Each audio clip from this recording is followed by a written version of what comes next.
All right, Kristi, what I like to do, and I think this frames our conversation well, and the question is so simple, but what is your franchise story? How did you accidentally fall into franchising? It was truly an accident. I knew nothing about franchising. I've learned so much. I had been an executive director of a very large school for 23 years. And during that time, I was able to do really great things like serve on an international association where I was over accreditation governance. I was able to do a lot of real creative things, petition in Washington, D.C. and in Texas. So my position allowed me to do a lot of things. Over the years, I eventually, it's a really interesting story, but eventually by accident received my Doctorate of Education in Leadership.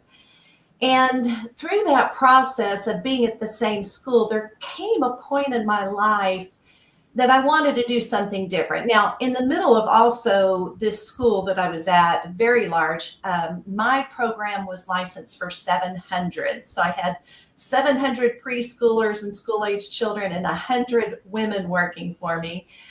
And I also taught Masters of Early Education Administration courses on the side at night for fun. But it came a point after I received my doctorate that I really felt I wanted to do something different. I had been in the same place for so many years, lots of opportunities, but I wanted to do something different. And searching on Indeed, came across Children's Lighthouse Franchise Company, put in my application, and the vice president at that time, Donna Prince, interviewed me. And I really just caught something about the company. Now, also need to frame it out. I've been in Fort Worth for almost all of my life, and to come across an opportunity like this in my hometown was very unique. And I interviewed in Children's Lighthouse Franchise Company's building, which is a historic, really unique building in downtown Fort Worth, and fell in love with the company, the atmosphere, the opportunity was just huge. And it just offered something up new to me. Going in then, they quickly asked at that time all of the leadership to go after their CFE, Certified Franchise Executive Certification. I did that, and that's how I learned about what franchising is. And I learned a lot. It's been so valuable getting that CFE to be able to apply what I knew to what I do, which is curriculum development and training for the company. I love your answer for a million reasons. I'm going to unpack some of the aspects of it because, like, part of our audience is obviously people that are considering getting into franchise ownership, and obviously they're looking on the ownership side, but I have a feeling they're going through very similar things. They don't understand all the intricate details of what it means to be a franchise owner. It might have been like Children's Lighthouse could have been in their backyard for a very long time. They just didn't understand that there was an opportunity there to be a part of something like that. And then obviously, like, similar to you wanted a change, which my follow-up question is going to be, is that a politics of being in corporate America, even though you're still in corporate America, versus helping people facilitate business ownership in the education space? I want to get into that, but they're going to go through some sort of moment in their life where they say, I want something different, whatever triggers that, and they're going to get into franchise and then have to figure it out. So your answer is beautiful because I think it connects well with anybody that's looking at the category. For you and making the decision to leave a different form of education, or the education that you understood that career to be, and shifting over here, what's been the beautiful parts for you? The beautiful part is it's tapping in right into a lot of my strengths and talents. I don't know if you're familiar with Strength Finders, but one of the top strengths of mine is ideation, and that is the love of ideas, The other is being futuristic and thinking in the future about what can be done, but also that strategic and arranger strengths of mine. I've been able to use all of that in what I'm doing. I'm a very futuristic, idealistic, and strategic thinker. And I have been able to take every bit of that and roll it into something that I feel has created something unique as far as the curriculum at Children's Lighthouse. I don't get involved in too many mediocre things. I want to get involved in things that allow me to move forward, do very big things for children. And Lighthouse has allowed me to do that. We've been able to put together a curriculum. I will have been on the team 8 years in March, so it's gone really fast. But in that short period of time, I've been able to write with a great team. I have a team of currently 3 fantastically talented women working for me. But we've been able to write a proprietary infant toddler curriculum, a proprietary school age curriculum, proprietary summer programs, and we're doing something right now cutting edge. We're actually doing a toilet learning enrichment unit, which hasn't been done. And Lighthouse lets me do all this. But the beauty with it is that we are premier early learning schools. We are not daycares. We don't take care of days. And we're not just a basic childcare program. We don't just take care of children. We do more than that. Now, that responsive care and practices is big in what we do, and we incorporate that into our curriculum practices. But we've been able to pull in through research, best practices, all of our years of knowledge, and developed a very, very proprietary, high quality curriculum. And it's really fun to be able to be loosed in your experience and your passions and roll it all in together and do some really neat things. Well, look, it's allowing you to hit on the ideation side of your strength finders and say, like, I want to build something special versus, I think in any business there's going to be the politics, but in more standardized education, there's probably a little bit more red tape. So you can say, I can see where the futuristic side, I can see where things have to evolve for the way that children absorb information. But if you have someone above you saying, yeah, I disagree, then I disagree isn't research-based, it's opinion-based, and it blocks it out. So that's awesome that allows you to do that. And for a franchisee watching this, and this is part of what I like exposing, franchisees sometimes look at a franchise buyer, potential franchise buyers look at a franchise as it's like, it's a license of a business. But what you're talking about is next level stuff that if I wanted to create my own, probably think of it as a daycare, and you're like, no. We're not daycare. Look at the machine that's around this is so impactful to young people's minds. We've built this for you. Now the ability to not only buy a great business, but also buy into an evolving futuristic curriculum that changes and impacts minds is pretty special. So when do you feel like or how long has it taken for the franchisees to see like the true impact over your 8 years on how valuable this curriculum ends up being to the secret sauce of Children's Lighthouse? I took the franchise through reaccreditation with Cognia during COVID, and I hate to even use the C word, but it was a very interesting time for us. And at that same time, we were also rebranding. And so that first franchise conference that we were able to do for the owners and be able to talk about the initiatives and the things that we were doing and lay it out with our new branding package and stress to these owners that you don't have a daycare or childcare center. Cognia only accredits early learning schools. And so each of our owners have to get their own individual accreditation. The franchise company is an accredited early learning company for Cognia, but they only accredit schools. So when I went over this at the franchise conference, that you own an early learning school, I had one of the owners come up to me afterwards, and he had been in the system for a while, and he said, I had to call my wife and tell her, we own an early learning school. And just to see the light bulb go off and him to share that with me was a lot of validation, because that's truly what I feel. I've never done daycare. I won't do daycare. I'm sorry. I have done a lot of studies on brain research. The brains of the children that we serve in early education, that's birth through 5, they're growing at such a rate. And research has proven that 95% of their learning foundation is laid when they're with us.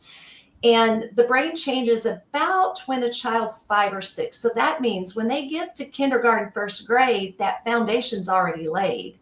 So when I can share that with our owners or potential owners and let them see that we are offering them a chance to impact their community at a deeper level, that we know our niche, and it's premier early learning. We know, and that's also Jim Collins, that's that hedgehog approach. We know our niche, we know what we do well. And when we can share that with these potential owners and current owners, it changes the way they view their business. And, it is a business, but we get to do early learning. We get to help form the brains of these children for future generations. And it's just a really neat, feel-good franchise to be in. And Children's Lighthouse understands what we have been given the opportunity to do. We don't do daycare. We don't do childcare. We do premier early learning. So we know our niche. This could be potentially a complicated question, but I'm curious about it. With you being there for 8 years, you take a 5-year-old, they are now a teenager. Mm-hmm. Are you able to track progress of how your curriculum has impacted human beings? Are you not putting an Apple tag on humans, but are you seeing, is it returning where a parent said, my experience at Children's Lighthouse is equal to X for confidence or whatever when the child has started going through school and turned into a teenager? Haven't been able to do that, but we have been able to watch them for a period of years now go from our pre-K classroom, or APK, which is an advanced pre-K, into kindergarten. And what we're hearing back, the owners will share back with us in our department and the franchise, that many of their preschoolers that leave to go to kindergarten are testing into GT programs left and right. We have one of our schools in Houston that it was amazing how many children went right into GT. Now, let me explain something too. When children are given the opportunity to think and have agency in their learning, and that means make some choices, learn based on their gifts and talents and interests, but presented everything in a very fun, inquiry-based nature, they can learn so much. But it has to be done at the child's level. It can't be from a teacher standing up and just telling them what they have to know. They have to be presented something in a very much an inquiry-based manner. That's rigor. Rigor isn't more worksheets or more lectures or any of that. Rigor is actually giving children the opportunity to process things and think more on their own. We have something that we call inquiry questions, and that is questions that we have our teachers ask children just to get them to think a little bit deeper. So why do children ask why? They're trying to formulate and make sense of the knowledge that they have. And we train our teachers to answer those why questions and encourage more. So we're not lecturing to children more. We're not even pushing for them to read or write in preschool. But when done in an inquiry type environment, that one that gives them lots of opportunities for discovery and exploration in a high literacy and language rich environment, they will naturally start reading or writing on their own, and they won't lose a love for learning in the process. So this is a very unique environment that we have. And the proof is that so many of our children are going into kindergarten so well advanced over their peers and testing into these special programs when they're available in their school district. So that's the proof in the pudding for me. Now, on the backside, we actually have one of our directors, one of our schools, their director was actually in my preschool whenever I started to even begin with. And so a lot of the children that have been in my programs throughout all the years, I've seen so many of them go into education. So I've been able to see a lot of these children that have been in the environment that I'm talking about that we have at Lighthouse really excel in life. So I can't wait to see. It takes a little bit because you really see more of it when they go into college and what they start to do as careers more than you do as a teenager. This is gonna be a wild statement. So I keep putting I preface my statements and my questions with you, but I first of all I love this topic. Second of all, like when I'm hearing you talk about how you form curriculum for children, like letting them ask the question why, encouraging them to think for themselves, all the things you just talked about. I'm listening to you from a child standpoint. I'm also listening to what makes a good franchisor. And I think the franchisor that does that same curriculum approach with their franchisees encourages them. So when they go into kindergarten and they're in their world past year one of business ownership, they're outperforming their competition. Like all the things you just said is such an awesome answer, because I think it also showcases franchisors that follow that same methodology, because as we age as humans, I don't know that our inner child ever leaves us. It's almost like we're forced as adults to behave in a different way and have a confidence that is so much higher than everything else. But if you look at the rise in mental health challenges and everything else, it might be as simple as we're not encouraging anymore. We're not encouraging them to ask why. It's like, you better know the answer as an adult. And I think your answer is so beautiful, because if we transform the way that we educate down at the early stages of life and experience, then when we hit our careers, that's also a foundation that will change the way that I think management and bosses behave with their peers as well. I think it's an awesome answer. So there's a new world report out about what skills a child needs when they leave 12th grade. I'm on the advisory council for Cognia now for the Texas area, and they actually brought forward this report, I guess about a year ago, to one of our committee meetings. And, I'm usually the only early educator, usually in these meetings and committees and organizations that I'm involved in. I'm the token preschool person.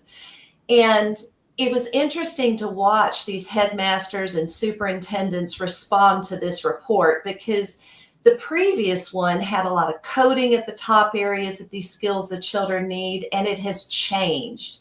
And it's changed to the soft skills. It's changed to curiosity and being able to ask questions, those things that we're doing. And so I'm looking at this new world report on what children need. I was like, we've got it nailed in our curriculum. And it is different because we're not forcing them to sit and read. We're not forcing them to sit and write. We have a very, very, very balanced approach in curriculum. And that's my whole approach in life, is that you've got to have balance.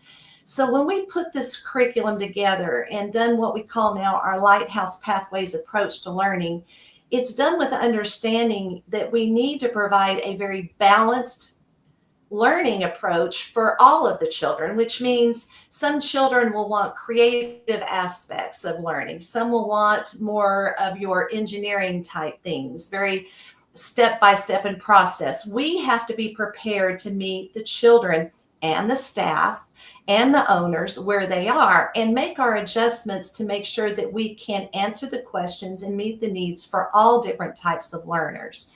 So in our franchise business conferences, we've actually done some of our challenges that we've written into our after school program with our owners. And you should see them with some of these activities that we'll do. One of them we have is called Lookout Larry, where they're given some supplies and they have to build the highest tower that they can with tape and newspaper, very STEM-based type activity. You should see how competitive these owners were on building these. But those type activities we do in our conferences to engage our owners, but also so they can experience what it's actually like to do a hands-on developmentally appropriate curriculum. We also did one that was making a winter boot out of different things. And these owners got very, very competitive, and we're even doing like fashion show type things with our products that they made. But this is the same thing that happens with children. When you give them the opportunity, well, actually now the agency, that's a new word you were talking about mental health a minute ago. What they're finding out, though, is that children today, especially in high school, have had the agency taken away from them. They're used to just now a phone or a tablet and following processes and threads. But as far as choices and having the agency to impact, they're now becoming observers. And so our curriculum allows all children the agency to choose some activities that they would like to engage. Now, these are skill-based activities, skill-based lessons. But when you put them in a supportive environment with a teacher that will be there to ask those questions and help engage them a little bit deeper, you've created something very interesting. So our curriculum, I feel, has really exceeded what normal curriculums are for the industry. We've ended up being cutting edge just based on a bunch of expertise in the years and saying, what do we want this to be? What do we know from working with children really is the best? And so we take all these different theories, all these different ways, roll it into a curriculum that allows agency for children, and just based on best practices, and we're seeing fantastic results. Large question, but like if we think about everything that you're talking about on curiosity and decision making, us as adults, we pick the cars we want, we pick the place that we live in for the most part, we pick the meal that we're going to eat every day. Like this has always been there. Why has it taken so long? My favorite book growing up was Choose Your Own Adventure because I got to pick which direction I wanted to go in the book. It's always been there. Why did it take so long for education to catch up and say, like, it can't be one size fits all? There's got to be bendability in the way that we educate children. A lot of us go back to how we were taught. So Nick, go back to how you were taught as a child. Think about that environment. How were you taught? It's standard. I got my classes and very, very rigid. And here's the book that we have to follow and rigid. And the teacher would stand up at the front, probably with one bulletin board with some information on it. Yes. So that is not how children or even humans learn best. And so what happens is, as an adult grows up and they enter into the world of education, they have a tendency to go back and tap into what they were familiar with. Also, unfortunately, in early education, the field of higher education has not really kept up with the research. So part of this is what my doctorate was on. It was having to do with degree credentials in early education for directors. And is a degree really necessary, or is it experience and understanding children that's more important?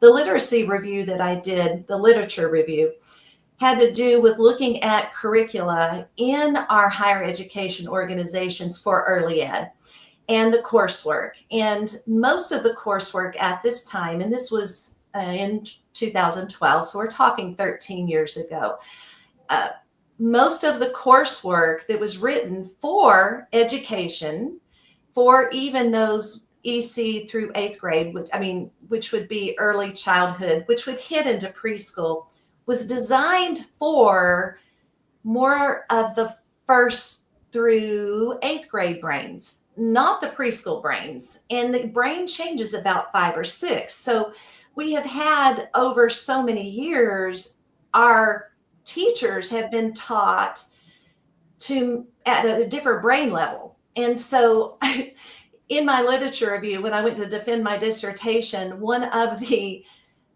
committee members, actually visiting committee member, came in and was reviewing everything. And she looked at me and she said, "Kristi, I don't like your research." And I went, I panicked.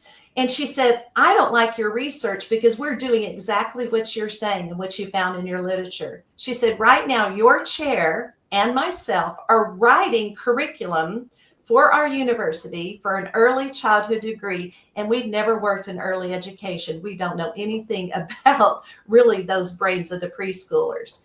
So that's what we've been dealing with so many years. We're now starting to see that change, thank goodness. But here I'm coming into Children's Lighthouse franchise company, and I have a different perspective about all of this. The beauty is that Children's Lighthouse wants proprietary early learning schools. And so they've let the crazy early ed idea person come in and create some really different type approaches and a different curriculum than what you will see in our competitors. So this is why I love Children's Lighthouse, is that they're not afraid of ideas. They're not afraid of doing something new and different, and they want to be the best in the industry. And I feel that we do offer that. I'm gonna close with this statement. First of all, it's been such a pleasure talking with you. Obviously, part of the audience is looking at this and saying, if I'm looking at a franchise opportunity, what's the point of differentiation? And you being a part of the team, that the fact that as me as a franchisee, I'm operating my own business, but I have someone with this expertise, futuristic thinking, willing to change, not get blockbustered and evolve on the education side, I get to tap into that, and that becomes a part of my puzzle piece. It's such an awesome thing. And I'm grateful that you shared some of your story with us today. Well, thank you for the opportunity. Yeah, and I look forward to continuing this conversation, because I think it's a wonderful thing that's going to continue to evolve. Education is such a beautiful thing, and then you're going to see this. Some of the things that you're talking about, it's not necessarily what happens in the brains of a 5-year-old today. It's what happens in our communities when these folks turn into adults and their formations have changed from the beginning. So thank you so much, Kristi. For Kristi, I'm Nick. Glad you got to learn more about the curriculum of Children's Lighthouse.